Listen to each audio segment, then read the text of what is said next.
Ce matin, je vais vous parler d'un moment crucial quand vous avez vécu un traumatisme.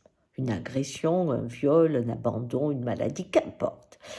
Ah, quand on traverse cette douleur du traumatisme, il y a une difficulté à exprimer aux autres l'intensité de ce que l'on a vécu. Alors, il y a des premiers pas à faire qui vont être la mise en parole, j'ai vécu ça.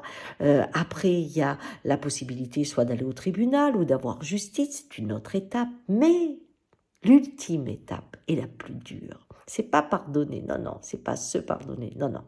L'ultime étape, c'est d'oser le bonheur. Voyez-vous, si j'ai été violée, supposons, jeune, par un membre de ma famille, etc., eh bien, ce traumatisme a entraîné chez moi une perte de joie, un comportement difficile, etc.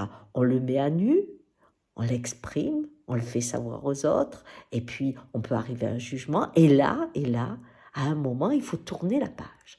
Et il faut oser le bonheur, oser laisser partir cette part de nous qui a été abîmée, qui a été maltraitée, cette part qui sera solitaire à vie, parce que jamais personne ne pourra comprendre l'intensité de ces cris. Comment la laisser aller à la retraite dans le cercle de vie qui est à l'intérieur de nous? C'est là le plus difficile. Pourquoi? Parce que si je me mets à être heureux, heureuse, à être bien, à réussir, à faire tout ça, qu'est-ce qui va se passer dans mon entourage? C'était pas si grave quand même ce qu'elle a eu. Il n'a pas dû lui faire très mal. Vous voyez, votre bonheur va faire diminuer la douleur passée. Et les autres, à ce moment-là, dans leur regard, vont sous-estimer le traumatisme que vous avez vécu. C'est pour garder la fidélité au traumatisme que vous perdez la joie de vous reconstruire avec bonheur.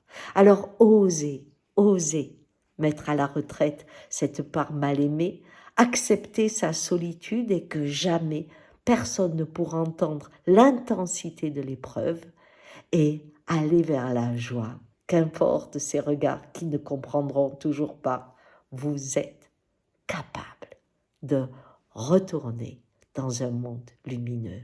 Croyez-moi. Ciao.